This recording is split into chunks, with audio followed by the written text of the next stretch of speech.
Good morning class, how are you? I hope you all will be safe and sound at your home. I am Patiram. It is our English grammar online class. Today I am going to explain you book filling of the chapter 9 pronouns. So let us start. Underline the personal pronouns and circle the nouns they stand for. यहाँ पर आपको underline करना है personal pronoun को और noun को circle करना है जो उसके लिए प्रयोग किए गए हैं. Personal pronoun are the words that are used in place of noun or noun phrase, and noun are the name of person, place or thing. So see here, Hema went to the theater, but she lost her tickets there. Here Hema is noun and she is personal pronoun. It is used for Hema. Next, Vishal and Vaibhav decided that they would go on a trip to Shimla. Here Vishal and Vaibhav are noun and they are personal pronoun. They is used for Vishal and Vaibhav.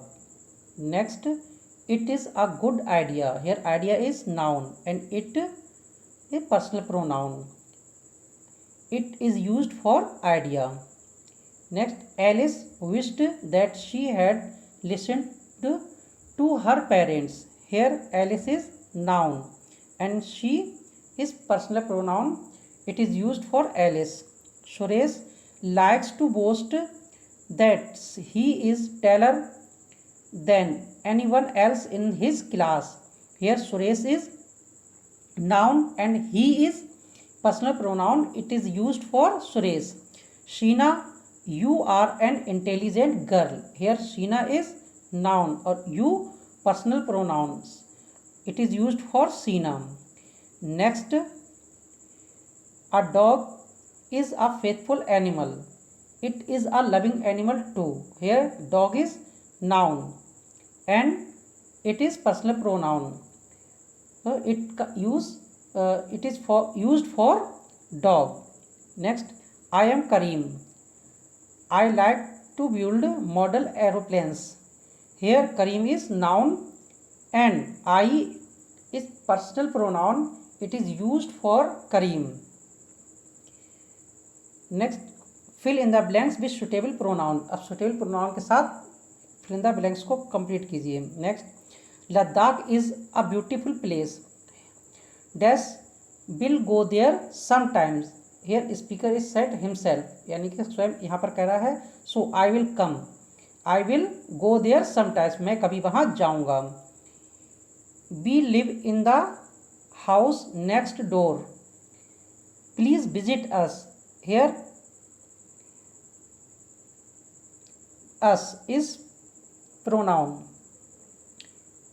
Is used for be, यानी कि हम next door वाले मकान में रहते हैं. कृपया visit us, हमारे पास विजिट कीजिए. Next, my mother loves to cook. मेरी माँ को मतलब जो है कि खाना पसंद मतलब पकाना पसंद है, कुकिंग करना पसंद है. Dash is known for his delicious muffins. Here she will come for mother. She is known for her delicious muffins. वे अपने डिलीशियस मफिन्स के लिए जानी जाती हैं. Can you return the actors costumes to dash them. Here them is used for the actors. क्या आप actors के कॉस्ट्यूम्स को उन्हें लौटा सकते हैं. Next, the purse is mine. That purse is mine. वह पर्स मेरा है. I opened dash to see if there is any money inside. I opened it. मैंने उसे खोला. It is used for purse. ये देखने के लिए उसमें कुछ धन है. Akash is my neighbour. Akash is my neighbour. Akash मेरा पड़ोसी है. Dash waters his plants every morning. तो he will come here in place of Akash. he waters his plants every morning. वह प्रत्येक सुबह अपने प्लांट्स को पानी देता है. Next, dash have been playing with my friends since morning. Here I will come because the possessive pronouns are my. So I have been playing with my friends since morning. मैं सुबह से अपने दोस्तों के साथ खेल रहा हूँ. It is fun to play with them. Them will come for my friends. मुझे उनके साथ खेलने में आनंद आता है. Next, when dash looked in the mirror, dash saw that there were dark spots on my face. Here I will come in both place. When I looked in the mirror, जब मैंने mirror में देखा, I saw that there were a dark spots on my face, तब मैंने देखा कि मेरे चेहरे पर डार्क स्पॉट्स हैं. Next, these are my friends, ये मेरे मित्र हैं. I meet dash in Nainital, तो them will come for my friends. I meet them in Nainital, मैं उनसे नैनीताल में मिला था. Next, have you meet Sadia, क्या आप सादिया से मिले. Dash is my friend sister, वह मेरी फ्रेंड की सिस्टर है, तो she will come here in place of Sadia. She is my friend sister, वह मेरी फ्रेंड की सिस्टर है. Next, underline the reflexive and emphatic pronouns in the sentences. इन सेंटेंसेस में आपको रिफ्लेक्सिव और एम्फेटिक प्रोनाउंस को क्या है, अंडरलाइन करना है. And write R if it is reflexive and E if it is emphatic pronouns. आपको जो है, यदि वो रिफ्लेक्टिव प्रोनाउंस हैं तो उनके लिए आर का यूज़ करना है, और यदि वो एम्फेटिक प्रोनाउंस है तो उनके लिए ई का यूज़ करना है. हियर आपको सब एक चीज़ सबसे ज़्यादा ज़रूरी समझनी है कि जो रिफ्लेक्सिव प्रोनाउंस होते हैं वो हमेशा वर्ब के बाद यूज किए जाते हैं, और जो एम्फेटिक प्रोनाउंस यूज किए जाते हैं वो हमेशा वर्ब के वो पहले या फिर जो नाउन दिया हुआ है या प्रोनाउन दिया होता है वहाँ पर उसके जस्ट बाद प्रयोग किए जाते हैं. Here see in first exercise में देखते हैं. The dog looked at itself in the mirror and growled angrily. Here को जो है इट सेल्फ का यूज़ वर्ब के बाद किया गया है, so it is used as a reflexive pronoun are. Next, the principal himself came out to address the students. Here himself is used just after principal यानी noun and before the verb came, so it is used as emphatic pronouns. यानी कि जो principal है वो स्वयं ही जो छात्रों को संबोधित करने बाहर आए. I wish the people would behave themselves. Here themselves is used after verb behave, so it is reflexive pronoun. मेरी इच्छा है कि लोग स्वयं ही अपना व्यवहार बनाएंगे. Next, we decided to arrange the class picnic ourselves. Here ourselves is used after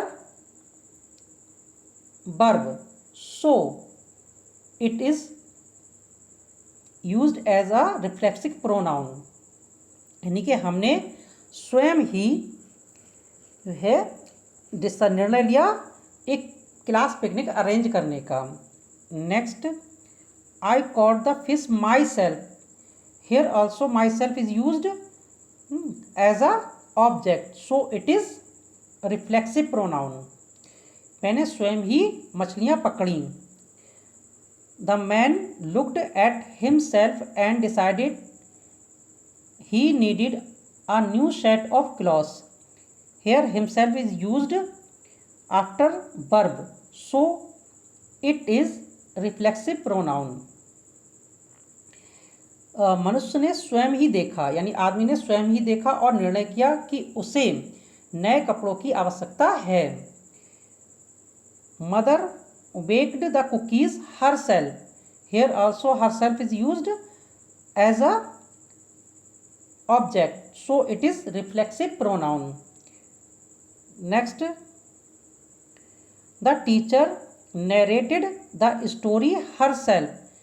Here herself is used as a object, so it is reflexive pronoun. Teacher ने स्वयं ही स्टोरी नरेट की. The engineer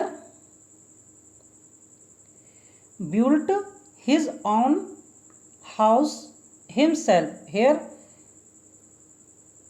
himself is used as a object, so it is reflexive pronoun. Engineer ने स्वयं ही अपना घर बनाया. This house in the village belongs to the prince himself. यानी ये घर जो गांव में है belongs to the prince himself, Prince से ही मतलब बिलोंग करता है. तो himself is used as a object, so it is also used as reflexive pronoun. Next, rewrite the sentences using possessive pronoun. अब आपको जो सेंटेंस है रीराइट करने हैं by using possessive pronoun. Possessive pronouns are the words that show the ownership or possession. यानी जो है possessive pronoun वो शब्द होते हैं जो ऑनरशिप दिखाते हैं अपनी. See here, this dictionary belong to me. ये डिक्शनरी मुझसे बिलोंग करती है, तो it will be this dictionary is mine. Mine is possessive pronoun. He is the owner of the laptop. वह लैपटॉप का ऑनर है, तो द लैपटॉप इज हिज. जो लैपटॉप है वो उसका है, तो his possessive pronoun. Those medicines are for her. ये मेडिसिन्स वो मेडिसिन्स उसके लिए हैं. So those medicines are hers. वह मेडिसिन उसकी ही हैं, तो hers is use as possessive pronoun. Next, these plants belongs to you. ये जो प्लांट्स हैं वो आपसे बिलोंग करते हैं. These plants are yours. ये प्लांट्स आपके हैं. Yours is possessive pronoun. They own the resorts. Resorts, the resorts is theirs. जो रिसोर्ट्स है वो उनके हैं. Their is possessive pronoun. That is your pen. वह पेन आपका है. That pen is yours. वह पेन आपका ही है. Here yours is reflexive pronoun. The shirt belongs to me. जो शर्ट है वो मुझसे बिलोंग करती है. The shirts is mine. वो शर्ट जो है मेरी है. Mine is possessive pronoun. Here this is my cake. ये मेरा केक है. This the cake is mine. Mine is here possessive pronoun. Cake मेरा है. I hope you would have understood it very clearly. Have a good day. Bye.